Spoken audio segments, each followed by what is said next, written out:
আপনারা জানেন যে এই কোম্পানি কারোর টাকা মারি খায় নাই, প্রতারিত হয়েছেন বিভিন্ন প্রতিষ্ঠানে, বিভিন্ন এনজিওতে, বিভিন্ন জায়গায় কাজ করে তারা প্রতারিত হয়েছেন, সেই জন্য তারা ভয় পাচ্ছেন। আপনারা জানেন যে এই কোম্পানি কারোর টাকা মারি খায় নাই। আমাদের এখন মিশন কি? যারা বীমা করছে তাদেরকে দ্রুত সেবা কিভাবে দেওয়া যায়। আজকে দেখেন ব্যাংকিং সেক্টরের মাধ্যমে ন্যাশনাল লাইফ ইন্স্যুরেন্স কোম্পানি মানুষের টাকা নিচ্ছে, যাতে হাতে হাতে টাকা নিলে কোনো লোক টাকা আত্মসাৎ করার সুযোগ না পায়।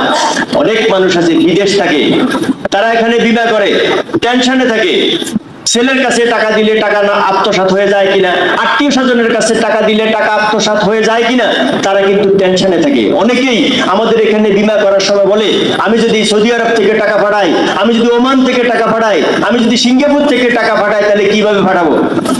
সেই সময় আমাদেরকে বলতে হয়েছে বীমা চেক দিবেন, চেকের নিচে দিয়ে আমাদের পলিসি নাম্বার উল্লেখ করে দিবেন, আমাদেরকে অনেক কিছু বলা লাগছে। আল্লাহর অশেষ মেহেরবানি, আমাদের সিইও স্যার এই ডিজিটালাইজেশনের যুগে তিনিও কিন্তু এই কোম্পানিকে সেই ডিজিটালের মধ্যে নিয়ে এসেছেন। বলছেন যে সমস্ত মানুষগুলি কষ্টার্জিত টাকা তার অ্যাকাউন্টে জমা থাকবে, অ্যাকাউন্টের টাকাই ন্যাশনাল লাইফ ইন্স্যুরেন্স কোম্পানির টাকাটা অটোমেটিক নিয়ে আসবে, কোনো ব্যক্তির মাধ্যম দিয়ে এই কোম্পানি তার টাকা জমা দেওয়ার সুযোগ আমরা রাখবো না।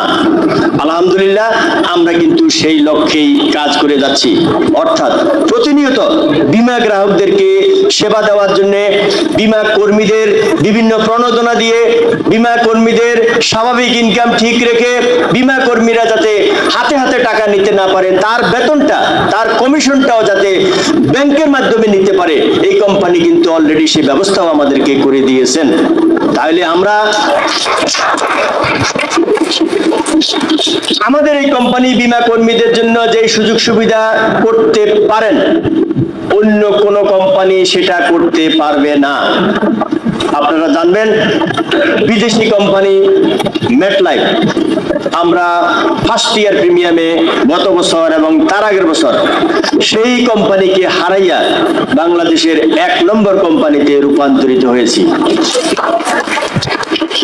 এটা চারটিখানি কথা নয়, এটা অনেক বড় বিষয়। আপনারা এটাকে ছোট করে দেখবেন না। আমাদের সাথে যে সমস্ত প্রতিষ্ঠানগুলি অনেকেই কম্পিটিশন দিতে আসছেন, কিন্তু তারা পারেন নাই, আশা করি পারবে না, কারণ আপনারা আছেন।